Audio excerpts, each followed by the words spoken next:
Hi friends. இப்போ நம்ம சிறகடி காசு பக்கம் சிறகடி காசையில் நம்ம முத்து ஒரு பக்கம், அதாவது உண்மையை விசாரிங்க, விசாரிக்காமல் எடுக்கிறது எதுவுமே தப்பு அப்படின்னு சொல்லிட்டு அட்வைஸ் கொடுக்குறாரு. இப்போ ஓவராக நின்று அட்வைஸ் பண்ணிட்டு இருந்தா உள்ளே தூக்கி போட்டுருவோம், ஓடி போயிடுறா அப்படின்ட்டாங்க.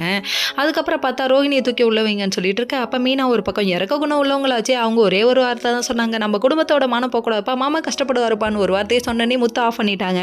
உடனே முத்து போய் கெஞ்ச ஆரம்பிச்சிட்டாரு. சார் சார் விடுங்க சார், லேடிஸ் சார், வேணாம் சார், பிரச்சனை வேணாம் சார், அவன் தான் சார் தப்பு பண்ண, அவனை பிடிச்சி உள்ள போடுங்க சார்னு சொல்லிட்டு எவ்வளோ கெஞ்சி கூத்தாடி எப்படியோ வெளியே கொண்டு வரேன்னு சொல்லிட்டாங்க. நீங்கள் போங்க, ப்ரொசீஜர்லாம் நான் எழுதி வாங்கிட்டு விட்றேன் அப்படின்னு சொல்லி கேட்க, கேஸே போடலையே அப்புறம் என்னன்னு சொல்லி கேட்க, இருந்தாலும் தப்பு பண்ணது இவங்க தானே, நாளைக்கு அட்ரஸ் டீட்டெயிலாம் வேணும்ல, அதனால் எழுதி வாங்கிட்டு விட்றேன் நீ போ அப்படின்னு சொல்லிட்டாங்க. சரிப்பான்னு சொல்லிட்டு வெளியே வரும்போது அருண் ஒரு பக்கம் வந்து நிற்கிறாரு. மீனா கிட்ட அப்படியே என்ன நடக்குதுன்னே தெரியாமல் தம்பி ஒரு பக்கம், நீங்கள் கவலைப்படாதீங்க, நான் இருக்க பயமேன் அப்படிங்கிறாங்க. டே உன்னை நம்புற அளவுக்கு நான் முட்டாள் இல்லடா அப்படிங்கிற மாதிரி உண்மையை சொல்ல விடாமல் கடைசியில் லபலபலன்னு பேச ஆரம்பிச்சிட்டாரு. கடைசியில் பார்த்தா நான் இதுக்கு உள்ளே இருக்கணும்னு அங்கேருந்து முத்து வந்ததை பார்க்கணுமே, அப்படியே ஆஃப் ஆகிட்டார் இவர். இதெல்லாம் தேவையா கோபாலு உனக்கு, அது இது எப்படி அடுத்தவங்களுக்கு அந்த கெட்டது நடந்தால் இவங்களுக்கு உனக்கு அப்படியே குழுக்குலோன்ற கையேசி போட்ட மாதிரி அப்படிங்கிற மாதிரி ஆச்சு.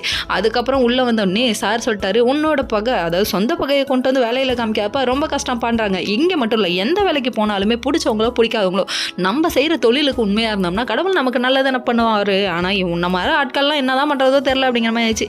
சொந்த விருப்பெல்லாம் காமிக்கக்கூடாது, எத்தனை உறுதிமொழி எடுத்தாலும் நீங்கள் திருந்த மாட்டீங்கடா அப்படிங்கிற மாதிரி இருக்குது. சரி இதெல்லாம் இருக்குது. அதுக்கப்புறம் வீட்டுக்கு வந்துட்டாங்க. இங்கே வந்து பார்த்தா கிருஷ்ண காணோன்னு எல்லாரும் தேட ஆரம்பிச்சிட்டாங்க. பார்த்தா கிருஷ்ண கோயிலில் நின்றுட்டு இருக்கு. அதுக்கப்புறம் கூட்டிகிட்டு வந்து வீட்டில் வைக்க நடந்ததெல்லாம் சொல்லிட்டாங்க. ரோகிணி வந்தோடனே அம்மான்னு சொல்லிட்டு போய் கட்டி பிடிச்சிட்டாரு. ஐயோ அம்மாவா அப்படின்னு சொல்லி பார்க்கும்போது, ஆன்ட்டி வந்துட்டீங்களா ஆன்ட்டி, விஷ பாட்டில் நீலாம் எவ்வளோ போய் சொல்கிற அப்படிங்கிற மாதிரி இருக்குது. கடைசியில் பார்த்தா எல்லாம் தேவையா அப்படின்னு